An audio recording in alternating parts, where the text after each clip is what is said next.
Praise the Lord. Bible में एक बड़ी मज़ेदार वर्स लिखी हुई है।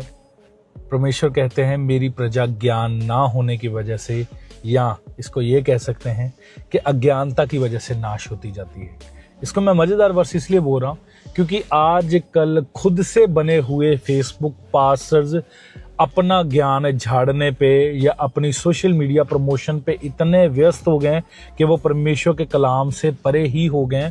उनका मकसद केवल फेसबुक पे, इंस्टाग्राम पे, यूट्यूब पे किसी की वीडियो देखना और उसको कॉपी पेस्ट करके खुद बना देना और उस पे अपनी टिप्पणी दे देना, बिना ये जाने के परमेश्वर का कलाम इस पे क्या कहता है। अभी एक पास्टर अंकुर जी की मैं वीडियो देख रहा था, एक व्यक्ति उनके ऊपर ये टिप्पणी कर रहा है। वो बीते दिनों में एक सिस्टर पास्टर पॉला वाइट है जो कि यूएसए के हैं। वो यूएसए में डोनाल्ड ट्रंप की एक पास्टर्स का उन्होंने एक विंग या एक संस्था बनाई है जो सारे व्हाइट हाउस में उनके लिए प्रार्थनाएं करते हैं। अभी रिसेंट भी उन्होंने प्रार्थना की। डोनाल्ड ट्रंप प्रेसिडेंट हैं जो यूएसए के। उनसे पास्टर अंकुर जी मिले। एक मैं अज्ञानी नहीं कहूँगा क्योंकि वो कहेंगे कि मेरे को तो बड़ा ज्ञान है, मगर आप खुद जाने कि वो बंदा ज्ञान से कितना दूर है। वो खुद को शायद पास्टर कहते हैं, मैं नहीं जानता। अब अंकुर नरोला जी ऐसे लोगों के लिए सिर्फ प्रार्थना करने के लिए नहीं बोल रहे हैं, वो उनकी खुलेआम तारीफ कर रहे हैं पुलपिट पर, और तो और उनके खास करीबी लोगों से मिल भी रहे हैं, उनके साथ फोटो खिंचवा रहे हैं और उनके साथ जाहिर सी बात है उनके मेहमान बनकर जा रहे हैं तो खाना भी खा रहे हैं। नहीं, अभी हाल ही में अंकुर नरोला अमेरिका में डोनाल्ड ट्रंप के व्हाइट हाउस ऑफ फेथ में गए और वहां की लेडी पास्टर पोला वाइट से मिलकर आते हैं। अपनी फोटोज पोला वाइट के साथ खिंचवाते हैं और वो सोशल मीडिया पर पोस्ट करते हैं। लेकिन प्रॉब्लमेटिक बात यह है कि ये पोला वाइट जो है ये बिल्कुल भी बिब्लिकल पास्टर नहीं है। इस महिला के 3 पति हैं और तीनों के तीनों जिंदा हैं। ये बेनी हिन के साथ होटल में रात गुजारती हुई पकड़ी गई थी। उसके बाद बेनी हिन की वाइफ ने बेनी हिन को डाइवोर्स दे दिया था।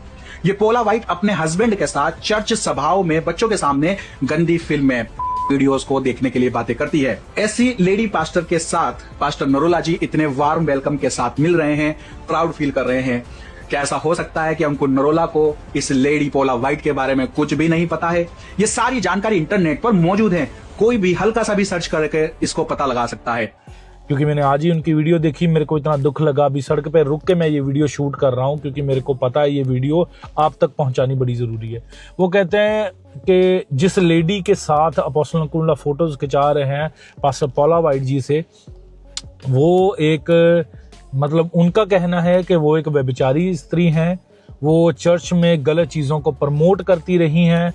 उन्होंने 3 शादियां की हैं, उनके तीनों पति जिंदा हैं, ब्ला ब्ला ब्ला, और भी बहुत सारी नॉनसेंस बातें उन्होंने की। अभी वो खुदा के दासी हैं। बाइबल बताती है अगर कोई दास परमेश्वर का जन होकर, उसका अगुआ होकर गलती करता है उस पर सजा आएगी। ये परमेश्वर का कलाम कहता है। परमेश्वर ने हमें कोई अधिकार नहीं दिया हम किसी की निजी लाइफ पे कोई टिप्पणी करें, पहली बात। दूसरी बात, मान लो एक आदमी पिछले 10 साल से, 20 साल से, 30 साल से पाप में हो, गंदगी में हो, वो एक रात परमेश्वर से माफी मांग ले तो परमेश्वर उसके पुराने पापों का हिसाब नहीं उसे लेगा। परमेश्वर उसे उस पापों की माफी दे देगा। ये परमेश्वर का कलाम कहता है। परमेश्वर के पाक कलाम में लिखा है तेरे पाप चाहे सुर्ख लाल रंग के क्यों ना हो, मैं उन्हें धोकर तुझे श्वेत कर दूंगा। ये परमेश्वर का कलाम कहता है। वो कहते हैं परमेश्वर के दास प्रेरित अंकुर जी जिस लेडी के साथ खड़े होकर फोटोज खिंचा रहे हैं, क्या उनको उनके करैक्टर का नहीं पता या उनके बारे में नहीं पता? तो मेरे मन में परमेश्वर ने झट से एक वर्ष डाली कि प्रभु यीशु मसीह जब इस धरती पे थे, परमेश्वर के कलाम में लिखा है कि तुम मेरे बाद मुझसे भी बड़े काम करोगे। ये प्रभु यीशु मसीह के मुंह के वर्ड हैं। प्रभु यीशु मसीह ने अपने कलाम में कहा मैं अपने साधिकार तुझे देता हूँ वरन उससे बढ़कर, क्योंकि अभी मैं पिता के पास हूँ।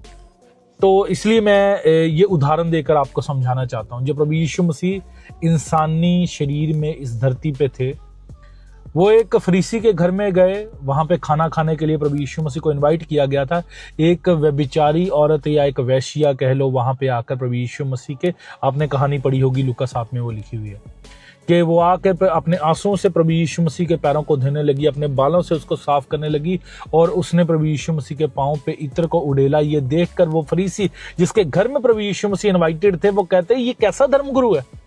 अगर ये सच्चा दास होता, सच्चा नबी होता तो ये जानता कि ये कितनी व्यभिचारी और कितनी गलत औरत है जो उसको छू रही है।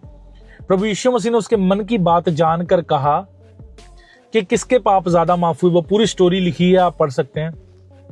एक कर्ज देने वाले को माफ किया गया, जिसके पाप ज्यादा माफ हुए, परमेश्वर का कलाम कहता है वो परमेश्वर से अधिक प्रेम करता है। और इसमें प्रभु यीशु मसीह ने उसका जवाब भी दिया कि मैं इस धरती पर मेरी जो होंद है वो पापियों के लिए मैं आया हूं, मैं अच्छे भलों के लिए नहीं आया। अगर हमारे पास्टर्स केवल अच्छे लोगों को मिले, अगर उनकी बात को मैं 1% भी सही मान लूं, अगर हमारे खुदा के दास दासियां केवल अच्छे ही लोगों से मिलेंगे तो इन पापियों को परमेश्वर का कलाम कौन बताएगा। हालांकि मैं ये डिक्लेयर नहीं करता कि वो बहन पाप में होंगे या वो पास्टर जो वो सेवकाई करती हैं वो बहन वो पाप में होंगी या नहीं, मैं उनके बारे में नहीं जानता। परमेश्वर के कलाम में लिखा है जब परमेश्वर जक्की के घर में भी जाते हैं तब भी सेम स्टोरी लोग कहते हैं कि ये एक चुंगी लेने वाले के घर में खाना खाता है, ये कैसा व्यक्ति है। वो कहते हैं ये कैसा धर्मगुरु है, चुंगी लेने के वालों के साथ ये चलता फिरता है, पापियों के साथ घूमता है, ये कैसा व्यक्ति है। बाइबल बताती है कि हमारा इस धरती पे रहने का होने का सिर्फ एक ही काम है कि हम पापियों को परमेश्वर के मार्ग को बताएं। और पापियों को परमेश्वर का मार्ग बताने के लिए हमें पापियों से तो मिलना होगा ना, हमें उन तक पहुंचना होगा। बड़े सारे खुदा के दास दासियां ऐसे हैं जो रेड लाइट एरियाज में प्रचार करते हैं, जहां वैश्याएं देह का व्यापार करती हैं, काम करती हैं, और जहां पे क्लब्स हैं, लोग नशा करते हैं, पाप करते हैं, प्रभु के लोग उसके बाहर खड़े होकर उन एरिया में प्रचार करते हैं। अगर ऐसे बेवकूफ प्रचारक होंगे फिर सोशल मीडिया पे जो लोगों को ये कहेंगे कि आप इनसे फोटो मत खिंचाओ जी क्योंकि ये लोग पाप में है या ये कर रहे हैं वो कर रहे हैं, तो आप ना समझो, बेवकूफ हो आप एक। आपको ये बात समझनी चाहिए परमेश्वर का कलाम क्या कहता है। ऐसे मूर्खों से बचो, इनके चैनल्स को रिपोर्ट करो ताकि इनको अकल आए कि इनको क्या बोलना है सोशल मीडिया पे।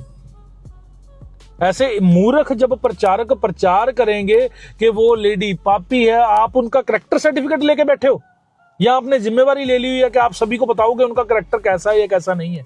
क्या आप पर्सनली उनको जानते हो कि अभी वो सुधर चुके हैं, उन्होंने माफी मांगी है या नहीं मांगी।